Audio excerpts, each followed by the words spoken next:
Selamat malam Romo, Bapak, Ibu, adik-adik, kaum muda.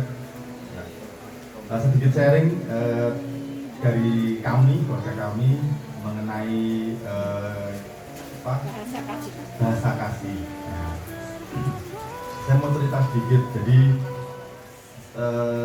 dari mulai kami berdua itu bertemu.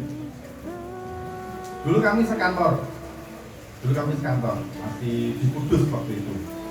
Di mana? Sebelah timurnya Demak. Ya. Pada waktu itu kami sekantor. Ya, Kiki ini adalah salah satu primadona di kantor. Kuasinya dari wakil benar kamu ya. Betul. Jadi ada memang ada beberapa ya karena masih single ya. Jadi beberapa orang yang cowok-cowok single ya itu juga naksir nih. Kompetitor saya banyak itu ya. Maka kemudian masing-masing kompetitor itu saya dan yang lain berlomba-lomba untuk mencari tahu bahasa kasih ini apa. Bocah ini senengnya apa? Ya. Saya masing-masing tidak tahu ya, karena di kantor itu kan banyak orang, kemudian ternyata Kiki itu orang Lampung sama seperti kamu halamannya Pak Wahyu ya, kamu Sumatera itu kan keras coy. Saya nggak tahu nih anak ini sukanya apa nih ya kasih perhatian kok tidak tembus nih, nggak ada feedback nih, kacau nih. Ya, tetapi ada satu momen ya karena jodoh di tangan Tuhan dan tidak lari kemana ya. Jadi ada satu momen di kegiatan kantor itu Natalan.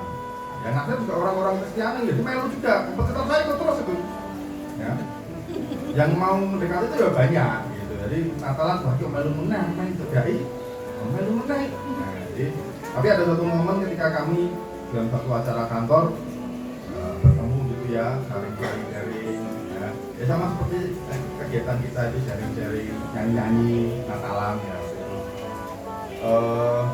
Kami dipertemukan dalam satu acara lalu ya saling kenal kedip-kedip terus makan ya ketemu ya, akhirnya saya mengetahui bahwa Kiki itu pada saat muda kita belum menikah itu lebih ke perhatian kecil. Rambutnya potongannya anyar gitu. Hal-hal yang sebetulnya remeh tetapi mungkin itu ciri khas dari wanita ya. Wah kok rambutnya kok kita pon ini potong sedikit ya. Kok kita lipstiknya ganti warnanya ya. Itu hal-hal seperti itu ternyata yang memicu ya. Ini yang perhatikan aku ya. Kompetitor saya kalah waktu itu, jadi saya menang. Duri buat saya. Nah, terus tapi kemudian dalam suatu perjalanan berkeluarga kita menikah, nah itu justru saya angel. Justru sampai saat ini saya juga belum tahu nih bahasa kasih yang setelah mengenal lama ya, kita 10 tahun menikah itu sampai sekarang saya juga nggak tahu nih. Kalau dikasih kembang gitu ya, apa kembang? Mungkin buat ibu juga seperti itu ya di sini ya. Kembang itu gopo ya misalnya. Ya, sampai sekarang saya tidak masih mencari tahu. Saya masih mencari tahu jujur. Ya, kadang-kadang pulang kerja, jeti-jeti. Kadang-kadang, ya, tetapi ada satu rumus yang baku ya, bahwa dalam hubungan relasi saling mencintai ya memang dasarnya harus kasih. Saya mengasihi istri saya mengasihi saya walaupun masih bete gitu ya. Tetap perhatian kecil itu tetap harus jadi yang nomor satu. Misalnya pulang capek, wah anak-anak rano singkel saya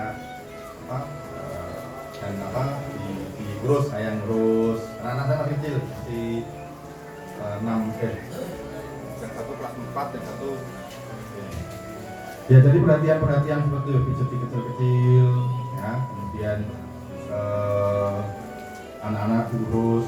Itu yang kami lakukan, ya, yang kami lakukan dalam dinamika berkeluarga, dan itu working, dan itu bisa dilakukan. Itu rumusnya dalam berkeluarga itu seperti itu. Walaupun kita beda-bedaan, tetapi Kak Jani ini saling, ayo kok kowe ini memperhatikan aku. Apalagi saya kemarin itu bertugas di lingkungan, ya, di lingkungan. Nggak tahu saya dipilih dari ketua lingkungan itu kenapa gitu. Padahal kegiatan saya di itu juga masih banyak.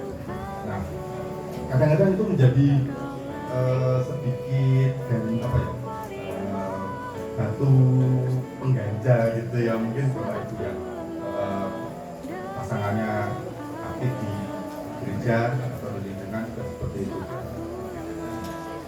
Meh rapat itu kok sik to wong bal-balik kerja aku belum diperhatikan. Jadi kegiatan-kegiatan di luar itu kadang-kadang juga harus dikomunikasikan dengan pasangan kita. Itu salah satu bentuk perhatian, bahwa kita punya kegiatan lain itu juga harus dikomunikasikan dengan pasangan kita, terbuka satu dengan yang lain. Kira-kira seperti itu. Kalau dari saya, nanti sharing dari pasangan saya dilanjutkan Bu Kiki. Terima kasih.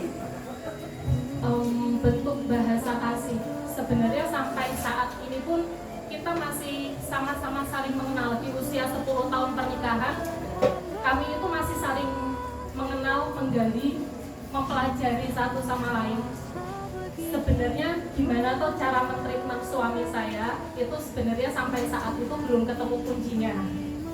Mencoba dan mencoba terus. Tapi yang paling menjadi dasar prinsip saya sebagai seorang istri, saya diajari oleh ibu saya untuk melayani suami. Mau setinggi apapun jabatanmu, mau seberapa besar pun gajimu, suami adalah kepala keluarga.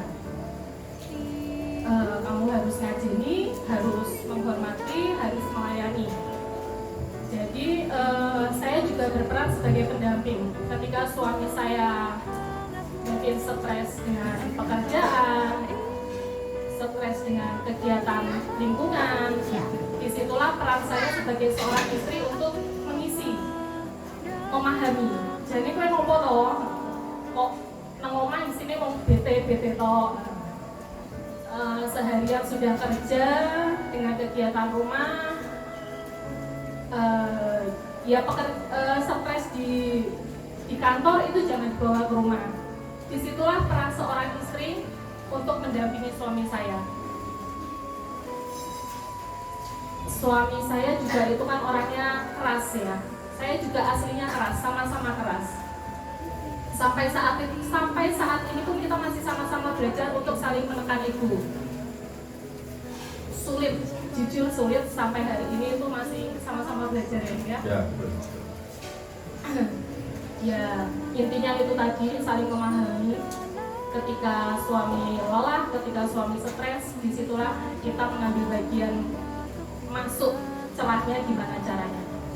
Dan yang menjadi pegangan kita sampai saat ini, pernikahan itu adalah 99% memaafkan, cukup 1% itu cinta saja.